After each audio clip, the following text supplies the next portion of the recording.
5 जुलाई 2024 तर्जुमान अकाबिल लिसान अख्तर सानी आरिफ बिल्ला शेखुल हदीस शेखुल उलमा हजरत मौलाना शाह আব্দুল মতিন বিন হুসাইন সাহেব দামাত বারাকাতুহুমের জুমার পূর্বে আশরাফুল মখলুকাত এর স্বরূপ এবং তাওহীদের বিষয়ে অত্যন্ত তাৎপর্যপূর্ণ বয়ান বাইতুল হক জামে মসজিদ ঢালকানগর ঢাকা। বয়ানটি বারবার শুনতে থাকার মতো।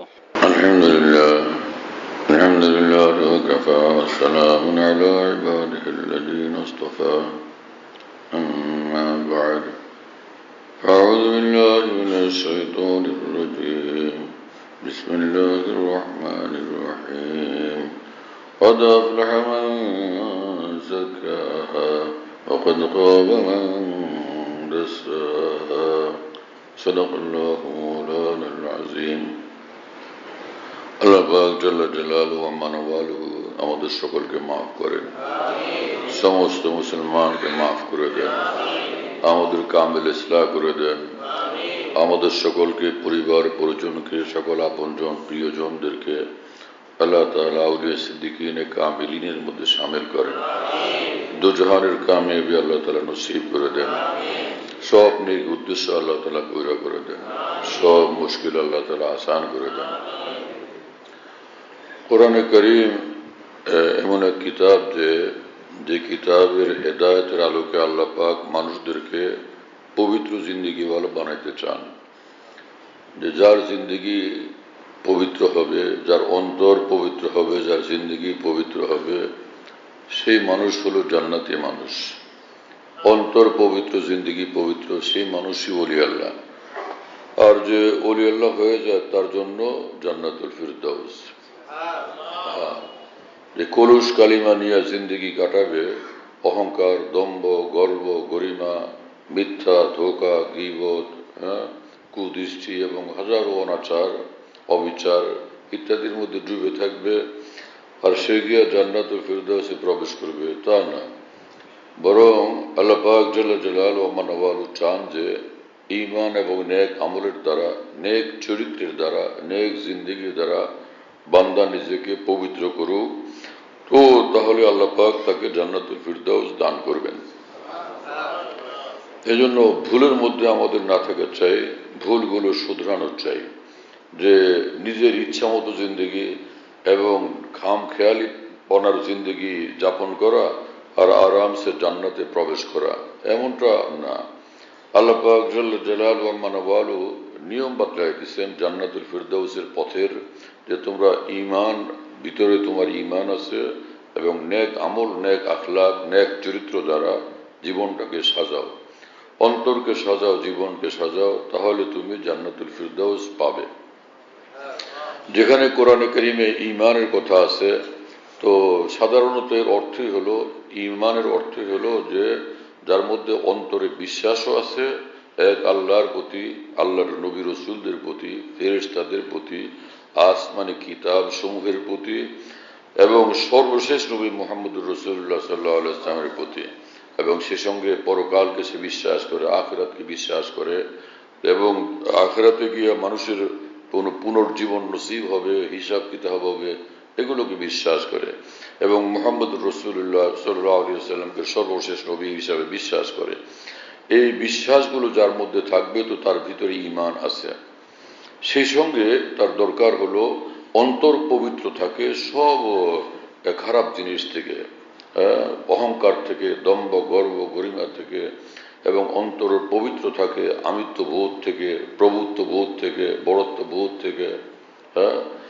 অন্তরকে পবিত্র করতে হবে। অন্তর পবিত্র থাকে হিংসা থেকে, কুধারণা থেকে, কুচিন্তা থেকে, কুবুদ্ধি থেকে। তো অন্তরটাকেও পবিত্র করতে হবে।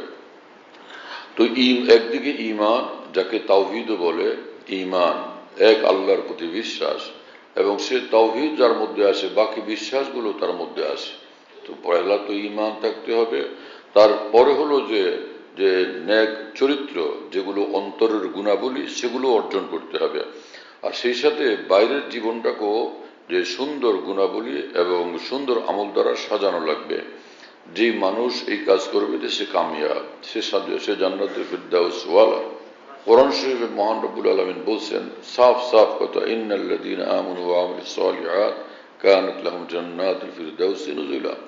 যারা ঈমানওয়ালা সঙ্গে অন্তর এবং জীবনকে নেক আখলাক নেক আমল দ্বারা পূর্ণভাবে যারা সজ্জিত করলো, নিঃসন্দেহে তাদের জন্য জান্নাতুল ফিরদাউস। এবং এক আয়াতে আল্লাহ পাক বলছেন যে আল্লাহর ভয় অন্তরে পয়দা করো। এমনটা আল্লাহর ভয় পয়দা করা যে আল্লাহর ভয় সমগ্র জীবনটাকে শাসন করে এবং নিয়ন্ত্রণ করে এবং পরিচালনা করে। যে আল্লাহর ভয় যদি অন্তরে পয়দা হয়, তো আল্লাহর ভয় এমন জিনিস যে সমগ্র জীবনকে প্রভাবিত করে। একটা বিড়াল দেখলেও অন্ধকার রাতে মানুষ ভয় পায়, রাস্তার মধ্যে একটা চিকা আওয়াজ দিয়ে গেল অন্ধকার রাতে মানুষ ভয় পায়। সেই এক ধরনের ভয়, চিকা দেখলে ভয় লাগে এবং বিড়াল দেখলে ভয় লাগে, কালো বিড়াল দেখলে অন্ধকার রাতে ভয় লাগে। কিন্তু যদি একটা বাঘ দেখে তখন কতটা ভয় লাগে, তখন তার হুঁশ ঠিক থাকে না। তো আল্লাহর ভয় হবে সবচেয়ে বড় ভয়। তো সেই ভয় যদি অন্তরে পয়দা হয়, তখন সে মানুষের সর্ব অঙ্গের উপরে সেটার প্রভাব ফেলে, সর্ব অঙ্গের উপরে প্রভাব ফেলে। আল্লাহর ভয় দুই চোখের আলোকে, দুই চোখের দৃষ্টিকে নিয়ন্ত্রণ করে। আল্লাহর ভয় পয়দা হয়ে গেলে অন্তরে, সেই ভয় মানুষের জবানকে নিয়ন্ত্রণ করে, জবানকে সুন্দর পথে পরিচালিত করে। এবং আল্লাহর ভয় মানুষের দুই হাত পাকে নিয়ন্ত্রণ করে। আল্লাহর ভয় মানুষের সকল কর্মকাণ্ডকে নিয়ন্ত্রণ করে। তো কোরআনে কারীমে মহান রব্বুল আলামিন বলেন যে ওয়াম্মা মান খাফা মাকাম রাব্বিহি ওয়া নাহান নাফসা আনিল হাওয়া ফাইন্নাল জান্নাতা হিয়াল মাওয়া।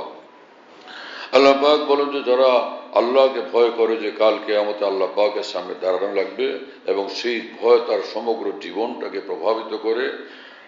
ওয়ানাহান নাফসা আনিল হাওয়া, এবং নিজেকে নিজের খায়সাত মোতাবেক, নিজের খেয়াল খুশি মোতাবেক চলার থেকে সে বিরত রাখে। আমার খেয়াল খুশি না, রব্বুল আলমিনের ইচ্ছা, রব্বুল আলমিনের মর্জি এবং পছন্দের উপর আমার জিন্দগি পরিচালিত করব।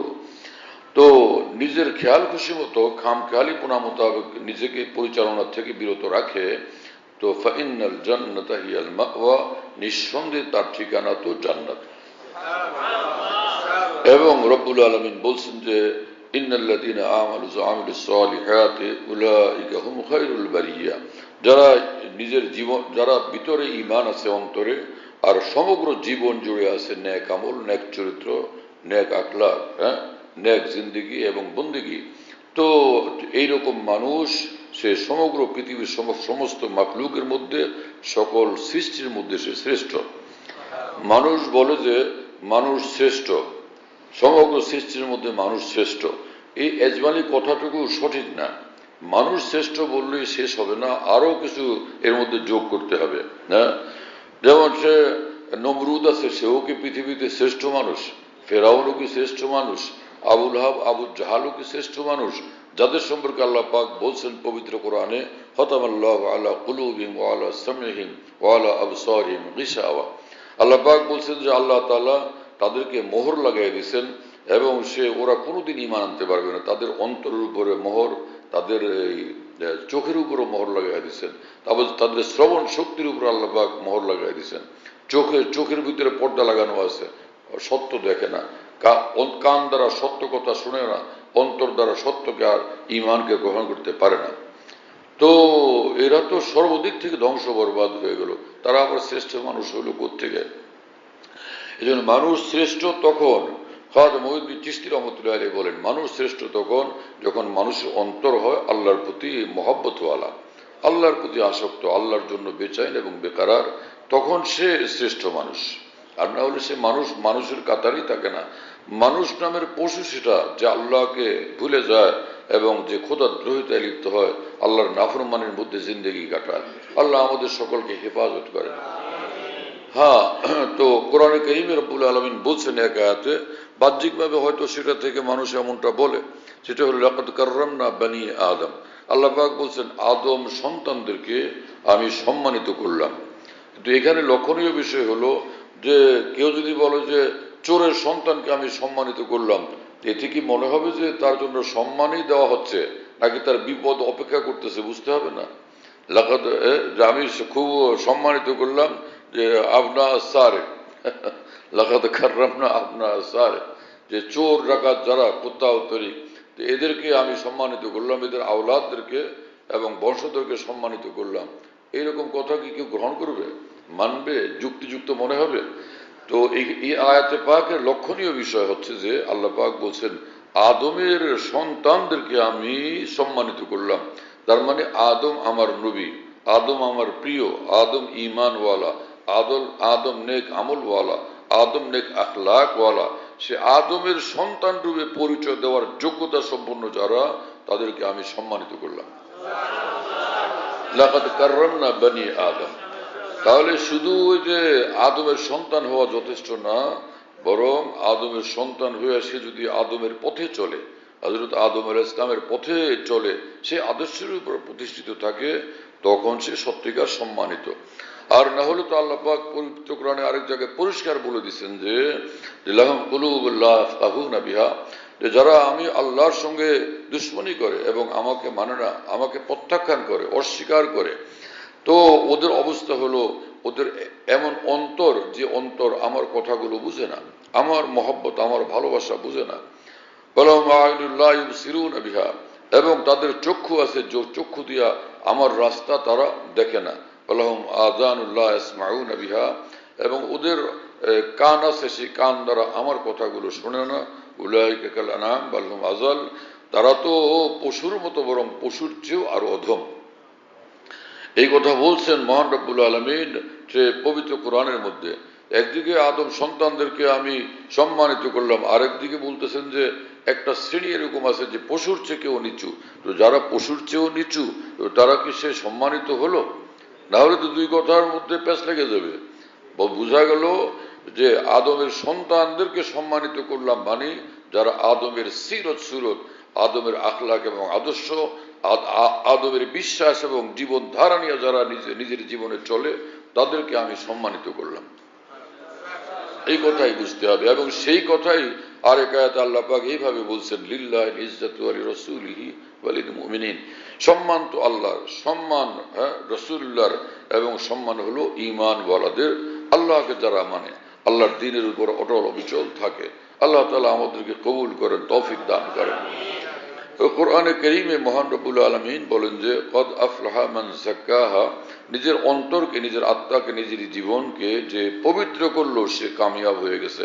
আর কামিয়াব হওয়ার মানে হলো সে জান্নাতওয়ালা এবং সে আল্লাহওয়ালা। সে কামিয়াব, সে সফল কাম, তার মানে হলো সে একদম জান্নাতওয়ালা, সে আল্লাহওয়ালা। সে কামিয়াব কিন্তু জাহান্নামে যাবে, হ্যাঁ না? সে কামিয়াব কিন্তু কাল কিয়ামতে আখিরাতের মাঠে সে বেইজ্জত হবে, লাঞ্ছিত হবে, অপদস্থ হবে, মার খাবে, হ্যাঁ না? তার উপরে আযাব হবে। তো এটা কোন ধরনের কামিয়াব? এটা কি কামিয়াব হলো সে? তাহলে কামিয়াব হওয়ার মানে কি? জাহান্নামের আযাব থেকে মুক্তি, জান্নাতের প্রবেশ লাভ, হ্যাঁ, এবং সে মহান আল্লাহর সন্তুষ্টি প্রাপ্ত বান্দা, আল্লাহর নৈকট্য প্রাপ্ত বান্দা। সে বোঝা গেল তখন সে কামিয়াব। এজন্য অন্য আয়াতে আল্লাহ পাক পরিষ্কার বলছেন ফামান যুহযিহা আনিন নারি ওয়া উদখিলাল জান্নাতা ফাকাদ ফাজ। আল্লাহ পাক আরেক আয়াতে ব্যাখ্যা করে বলছেন, পরিষ্কার করে বলছেন যে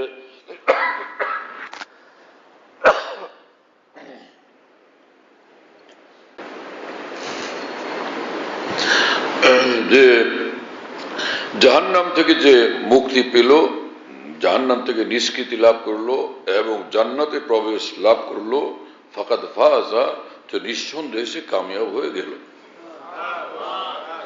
নিঃসন্দেহে সে কামিয়াব হয়ে গেল। বুঝা গেল জাহান্নাম থেকে মুক্তি লাভ করা, জান্নাতে প্রবেশ করা, এটা হলো প্রকৃত কামিয়াবি। আল্লাহ তাআলা সেই পথে চলার জন্য আমাদেরকে ইলম দেন, জ্ঞান দেন, ঈমান দেন, বুঝ দেন, সেরকম জিন্দগি দান করেন, কামেল হিদায়াত নসিব করেন, কামেল নূর আল্লাহ তাআলা আমাদেরকে দান করেন। কামেল মানে পরিপূর্ণ, পরিপূর্ণ নূর আল্লাহ তাআলা আমাদেরকে দান করেন। মুসলমানরা পৃথিবীর যে কোনো দেশে বাস করেন না কেন, যে তাদের নিজের মাতৃভাষা যাই হোক না কেন, কিন্তু কোরআন সুন্নাহর ভাষাগুলো ব্যাপকভাবে তাদের জীবনকে প্রভাবিত করে। একজন মানুষে যা তার ভাষা যাই হোক, সে বলতে বাধ্য ঈমান, ইসলাম, কোরআন, হাদিস, বলবে না এগুলো? তো ইসলামের পরিভাষাগুলো, কোরআন সুন্নাহর ভাষাগুলো, ব্যবহারগুলো, কথাগুলো তার জীবনকে প্রভাবিত করে।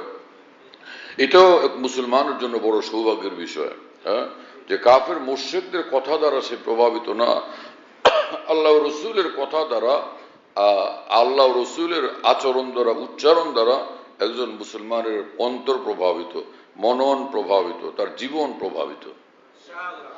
এই মুসলমানের জন্য সৌভাগ্যের বিষয়। তো আমাদেরকে নিজেদেরকে মুক্ত এবং পবিত্র করতে হবে। আপনি চুপ করে বসে থাকলে হবে না যে দেখি কি করা যায়, দেখি কি করা যায়, দেখি না। হ্যাঁ, যে আজকে আমাকে প্রস্তুতি নিতে হবে, আজকের যে বিষয় সিদ্ধান্ত, এটাকে আজকে যে কাজ করতেই হবে, সেই কাজ আগামীকালের জন্য না রাখা। আজকেরটা আজকেই করব। আজকের খানা কি কালকে খায় কেউ? আজকের নাস্তা আগামীকাল করে? হ্যাঁ, আজকের ঘুম পরের দিন ঘুমাবে, আজকের গোসল পরের দিন করবে। আজকেরটা আজকেই করতে হবে। আজকে যদি ঘরে আগুন লাগে, সেটা কি তার পরের দিন আগুন নিভাবে? এমনটা কেউ করবে? যে আল্লাহর পথে নাই, দ্বীনের পথে নাই, নামাজের পথে নাই, হকের পথে নাই, হালালের পথে নাই, গুনাহ ত্যাগের পথে নাই, মিথ্যা ত্যাগের পথে নাই, অহংকার থেকে মুক্ত হওয়ার পথে নাই, সে তার জীবনে আগুন ধরে গেছে। এই আগুন দেরি করা যাবে না, আজকেই নিভানো লাগবে। আর সে নিভানো লাগবে ওই অন্যায় পথটাকে ত্যাগ করে দিয়া। যে ওই অন্যায় একটা তো অনুতপ্ত হয়ে যাওয়া, যে হায় আমার জীবন, আমি তো ক্ষতিগ্রস্ত করলাম তোমাকে।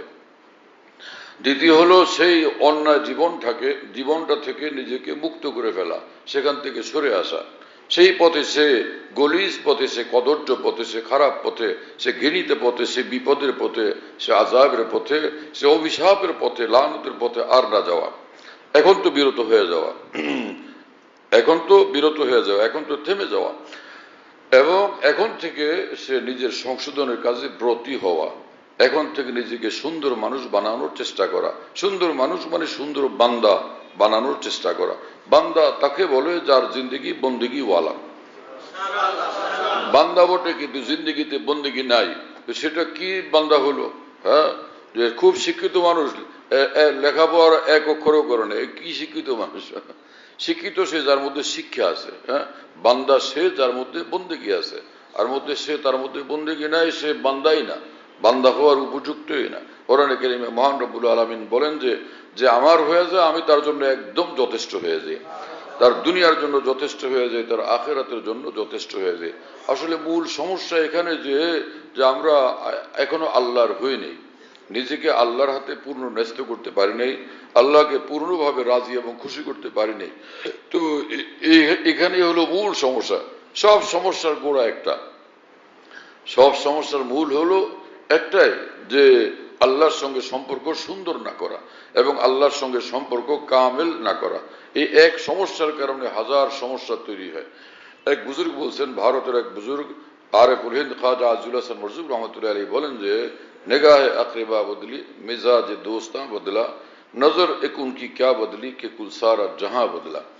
যে মহান আল্লাহ যখন কোনো বান্দার উপর নারাজ হয়ে যান, আল্লাহ পাকের রহমতের দৃষ্টি যখন তার থেকে সরে যায়, তখন চতুর্দিক থেকে পেরেশানি পয়দা হইতে থাকে। পেরেশানি আর পেরেশানি, যে পেরেশানির সমাধান করার শক্তি এবং ক্ষমতা কারো কাছে থাকে না। আপনজন পর হয়ে যায়। নিগাহে আকরিবা বদলি, মেজাজে দোস্তা বদলা। আত্মীয় স্বজনরা পর্যন্ত পর হয়ে যায় এবং বন্ধু বান্ধবরা পর্যন্ত শত্রুতে পরিণত হয়ে যায়। একটাই কারণ, সেটা হলো যে মহান আল্লাহকে নারাজ করে ফেলছে বান্দা এবং সেই পথ থেকে এখনো ফিরে আসে নাই। আল্লাহ তাআলা সব গুনাহ থেকে, সব অন্যায় থেকে, সব অপরাধের রাস্তা থেকে তওবা করার জন্য আমাদেরকে তৌফিক দান করেন, ফিরবার জন্য তৌফিক দান করেন, রহমত আর নূরের পথে আসবার জন্য, হাঁটবার জন্য তৌফিক দান করেন। বড় মুশকিল ব্যাপার যে আল্লাহকে নারাজ করে ফের আমরা যাবো কোথায়? আর তো কোনো ঠিকানা নেই, আর তো কোনো জায়গা নেই। পৃথিবীটা আল্লাহর, পৃথিবীটা আল্লাহর, আসমানটা আল্লাহর, এই পৃথিবীর গাছগাছালি, লতা পাতা সবকিছু মহান আল্লাহর, সাগর নদী আল্লাহর। এই পানি ছাড়া জীবন ধারণ অসম্ভব, সেই পানির প্রতিটি ফোঁটা মহান আল্লাহর। হ্যাঁ, এবং আলো বাতাস ছাড়া জীবন ধারণ কঠিন, সে আলো বাতাস মহান আল্লাহর। আমরা যে দানা মুখে দিই, সেই দানাগুলো আল্লাহর। হ্যাঁ না, প্রতিটি দানা মহান আল্লাহর, আর কারোই না। আর এখানে কারোই কোনো হাত নাই। একটা ধান সৃষ্টির ক্ষেত্রে কোনো কারো হাত নাই এক আল্লাহ ছাড়া। একটা কাঁঠাল সৃষ্টির মধ্যে কারো হাত নাই এক আল্লাহ ছাড়া। নদীর মধ্যে মাছ সৃষ্টির ক্ষেত্রে কারো হাত নাই এক আল্লাহ ছাড়া। ছাগল গরু ভেড়া পৃথিবীতে বেশুমার, যা দ্বারা মানুষ উপকৃত হয়, কিন্তু এই সকল জন্তু জানোয়ার সৃষ্টির ক্ষেত্রে কারো হাত নাই এক মহান আল্লাহ ছাড়া। মানুষের জন্য বৃষ্টির দরকার, সেই বৃষ্টির পানি দেওয়ার কোনো ক্ষমতা নাই আর কারো এক মহান আল্লাহ ছাড়া। এবং এই মানুষ এই পৃথিবীতে বসবাস করতে পারবে না যদি এই মাটির নিচে পানির বিশাল ভান্ডার না থাকে। তাহলে এই মাটি হবে মানুষের মৃত্যুফাত। এই মাটির উপরে মানুষকে মরতে হবে। তো কি সেই মাটির নিচে যে এই পরিমাণ পানি থাকতে হবে, সে পানি সে মাটির নিচে দান করেন কে? সে পানির বিশাল বড় পৃথিবী জোড়া ভান্ডার, সেটা মহান আল্লাহর। এবং আল্লাহ পাক জাল্লা জালালুহু ওয়া মানওয়ালু পবিত্র কোরআনে বলেন যে আকাশ থেকে যে পানি বর্ষণ হয়, বৃষ্টি বর্ষণ হয়, সেটাকে আমি নাজিল করি, আমি বর্ষণ করি না, তোমরা বর্ষণ করো। আনতুম আনজালতুমুহা আম নাহনুল মুনজিলুন। সেই আকাশ থেকে পানি বর্ষণ করি আমি আল্লাহ নাকি তোমরা? কেউ তো এই কথা বলার ক্ষমতা রাখে না। আমেরিকা বলে উঠলো হ্যাঁ আমি আকাশ থেকে পানি বর্ষণ করি, রাশিয়া বলে উঠলো যে আমি এর ভিতরে অংশীদার আছি। এরকম কারো ক্ষমতা আছে? কারোই ক্ষমতা নাই। পাগল ও সকল মানুষ যারা মহান আল্লাহকে অস্বীকার করে, হ্যাঁ, প্রকৃতিকে বিশ্বাস করে আর প্রকৃতির স্রষ্টা মহান আল্লাহকে অস্বীকার করে। যে মানুষের শরীরের অঙ্গ প্রত্যঙ্গ গুলো, প্রতিটি বস্তুকে আল্লাহ এমন ভাবে বানাইছেন, প্রতিটি বস্তু বিন্দু দেখলেই মনে হয় যে এর কোনো স্রষ্টা তো নিশ্চয়ই আছে। এই ছোট্ট দুটা চোখ দিয়া মানুষ পৃথিবীটাকে দেখে, আকাশ জমিন সবকিছু দেখে। এই দুই চোখের এই দৃষ্টি এবং জ্যোতির এত বড় পাওয়ার, এই দুইটা চক্ষু বানাইলেন কে? এই মাথা থেকে চেহারাটা পর্যন্ত এর মধ্যে বিশাল বড় কুদরতের ভান্ডার। এই মস্তিষ্ক কত বড় ক্ষমতা সম্পন্ন। এই মস্তিষ্ক সমগ্র দেহকে নিয়ন্ত্রণ করে।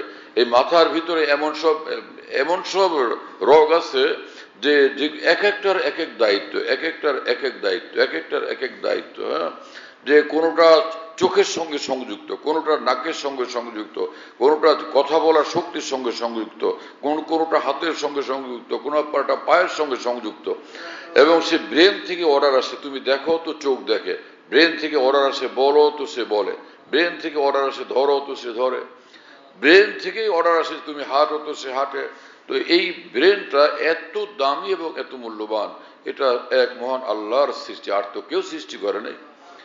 আর এত ছোট্ট জায়গার মধ্যে এই দুইটা কান, যে কান দিয়ে সে শুনে, কিন্তু সে কানের সেটিং এমন বিস্ময় করো যে এই নাক কান গলার ভিন্ন ডাক্তার আছে। এখন তো ডাক্তাররা বলেন যে ধীরে ধীরে এই তিনটাকে আবার ভিন্ন করা হবে। নাকের জন্য আলাদা এবং কানের জন্য আলাদা, গলার জন্য আলাদা। এখন পরিস্থিতি এমন দাঁড়ায় গেছে মানুষের যে তিনটার জন্য তিনটা ভিন্ন ভিন্ন বিভাগ তৈরি করতে হবে। নাক কান গলার বলা যাবে না, নাকের ডাক্তার আলাদা, কানের ডাক্তার আলাদা, গলার ডাক্তার আলাদা, এমনটা হয়ে যাবে।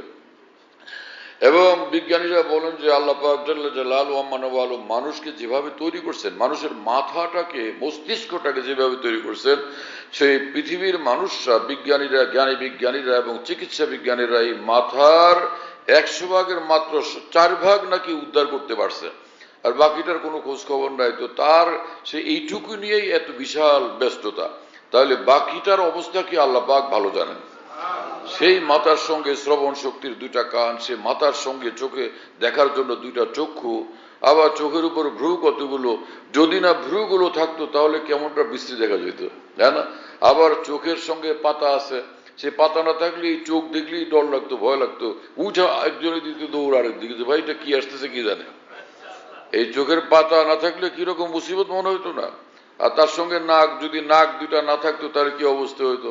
আর নাকের দুইটা ছিদ্র, হ্যাঁ, দুই বাসি নাকের, যদি পুরা এই দুই বাসি না হইয়া মধ্যখানে একটা ব্যারিকেড না হয়ে যদি পুরাটা একদম একদম ছিদ্র হইতো, তো মনে হইতো কোনো গুহা, হ্যাঁ না? এরকম মনে হইতো না? এইরকম সুন্দরভাবে আল্লাহ পাক সৃষ্টি করছেন। এবং সে এর ভিতরে এতটুকু জায়গার মধ্যে আবার সুন্দর দুইটা গাল, গন্ডদেশ, এরপরে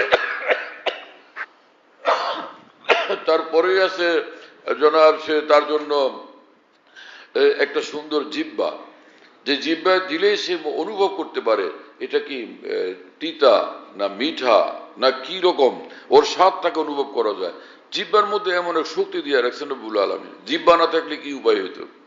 জিহ্বা না থাকলে উপায়টা কি হইতো? তাহলে তো একটা বাইরে থেকে কোনো কাঠ দিয়ে তো ভিতরে ঢুকানো লাগতো সব, তাই না? ফের সেই জিহ্বার নিচেই এখানে কাছাকাছি জায়গার মধ্যে একদিকে শ্বাসনালী আর একদিকে খাদ্যনালী, একদম পাশাপাশি, একদম বেশি কাছাকাছি। এই সবগুলোকে নিয়ন্ত্রণ করেন কে? তিনি মহান আল্লাহ। কি বিস্ময়কর বিষয়!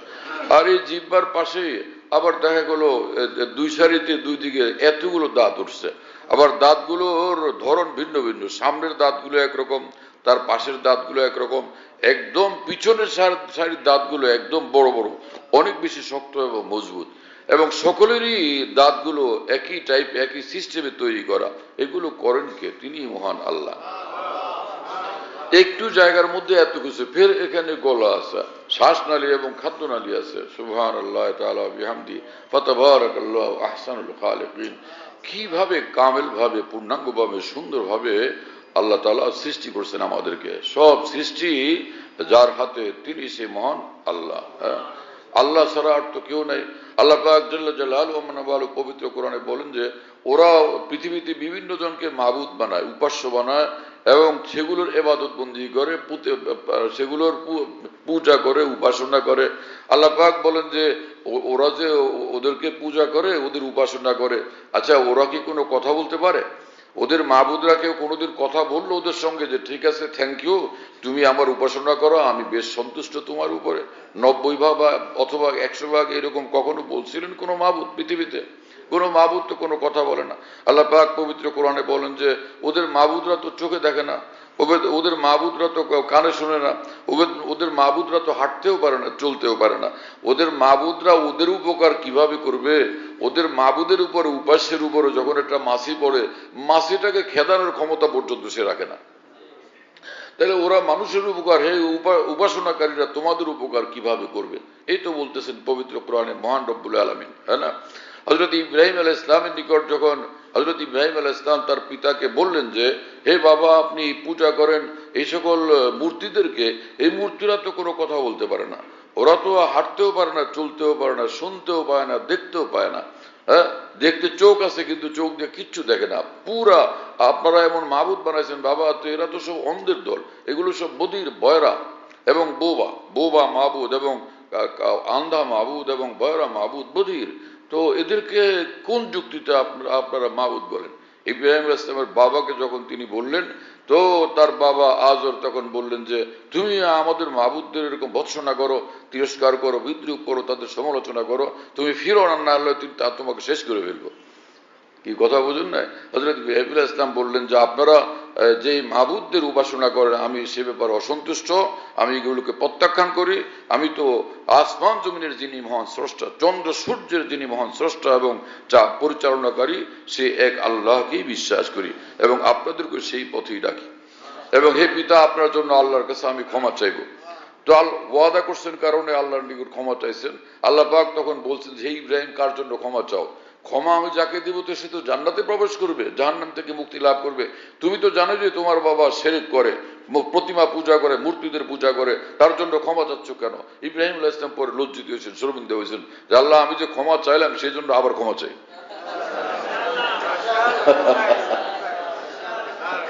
যে যাকে আপনি পছন্দ করেন না তার জন্য ক্ষমা চাওয়া আমার জন্য কোনোভাবে যুক্তিযুক্ত না, তাহলে আমি আপনার কাছে ক্ষমা চাইতেছি।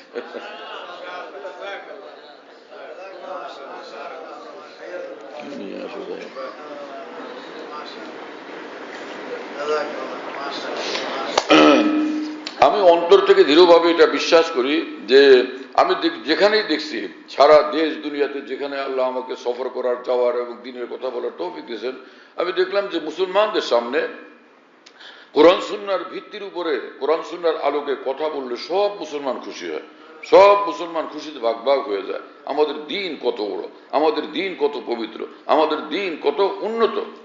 কিন্তু কথা বলতে গিয়ে অধিকাংশ লোকেরা দিনের কথার সঙ্গে নিজের ব্যক্তিগত চিন্তা চেতনা, রাগ, গোসা, খ্যাত, জিদ, নানান কিছুকে এমন ভাবে যোগ করে ফেলা হয় যেগুলোর কারণে মুসলমানরা পেরেশান হয়। মুসলমানদের তো পেরেশান হওয়ার কোনো কথা না, কোরআনের নূর পাইলে সব মুসলমান খুশি হবে। আল্লাহ তাআলা আমাদেরকে কোরআনের নূরওয়ালা বানান, তাওহীদের নূরওয়ালা বানান, সুন্নাহর নূরওয়ালা বানান, জান্নাতুল ফিরদাউসের অধিকারী আল্লাহ আমাদের সকলকে বানায়া দেন, কাউকে আল্লাহ তাআলা মাহরুম করেন। এখানে বিষয় একটা, সেটা হলো যে আমরা আল্লাহকে ভালোবাসি, রসুলকে ভালোবাসি, আখিরাতকে বিশ্বাস করি, কিন্তু এই সঙ্গে আমাদের এই কথাটা চিন্তা করতে হবে, আমার জীবনের সেই ভুলগুলো কি, যে ভুলগুলো কাল কিয়ামতে আমাকে বিপদে ফেলতে পারে। সেই ভুলগুলো থেকে আজকেই, এখনই এবং অবিলম্বে আমাকে মুক্ত হতে হবে, পবিত্র হতে হবে। এটার জন্য আমাদের সিদ্ধান্ত নিয়ে কাজ শুরু করে দেওয়া দরকার। আল্লাহ আমাদের কবুল করেন এবং তৌফিক দান করেন। وآخر دعوانا الحمد لله رب العالمين وصلى الله على النبي الكريم.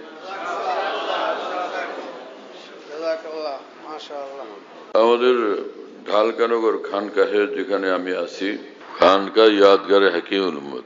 মনে রাখো, বলো খানকা ইয়াদগারে হাকিমুল উম্মত।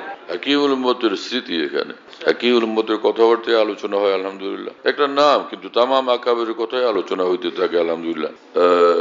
বাইতুল হক জামে মসজিদ, ছাপড়া মসজিদ বলে, 5 তলা বিল্ডিং, ওটার নাম ছাপড়া মসজিদ। সেই পুরানো নাম এটা আছে। তো ছাপড়া মসজিদ, সেখানে মাসিক ইজতেমা হয় প্রত্যেক ইংরেজি মাসের 2য় বৃহস্পতিবার। আসর থেকে শুরু হয়, রাত 10টা পর্যন্ত, 10:30 পর্যন্ত হয়।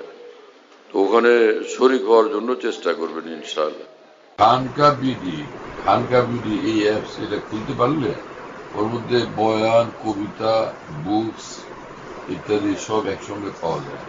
খানকা বিডি হলো এরকম, স্পেলিং হলো KHANQAH, এর সঙ্গে লাগালাগি বিডি, খানকা বিডি। এই অ্যাপসটা খুললে ওর ভিতরে বয়ানগুলো পাওয়া যায়।